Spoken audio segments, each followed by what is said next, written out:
बिस्मिल्लाहिर्रहमानिर्रहीम। प्यारे बच्चों, आज हम पढ़ेंगे स्वाद का और ज़ुवाद का मुख्तलिफ हरूफ के साथ मिला के पढ़ने का तरीका। तो चलिए चलते हैं लेसन की तरफ। स्वाद अलिफ सा, ज़ुवाद अलिफ ज़ा। पढ़ते हैं अल्फाज। स्वाद अलिफ साफ साफ, स्वाद अलिफ साफ साफ। स्वाद वाव सू रेते रत सूरत। स्वाद अलिफ सा बे नून बन साबन। ज़ुवाद अलिफ ज़ा मीम नून मन जामन।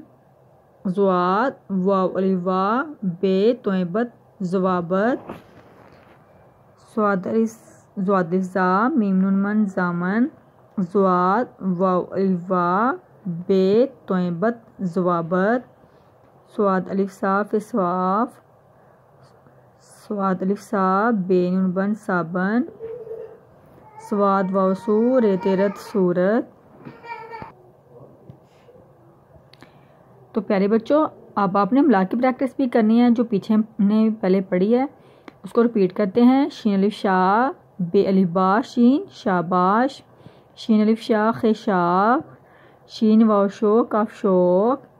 शीन अलिफ शाह लाम शाल। स्वाद अलिफ साफ साफ। ज़ुवाद अलिफ ज़ा मीम नून मन जामन। स्वाद वाव सू रेते रत सूरत। तो प्यारे बच्चों, आपने इसको जोड़ तोड़ के साथ लिखना भी है और पढ़ना भी है, ठीक है।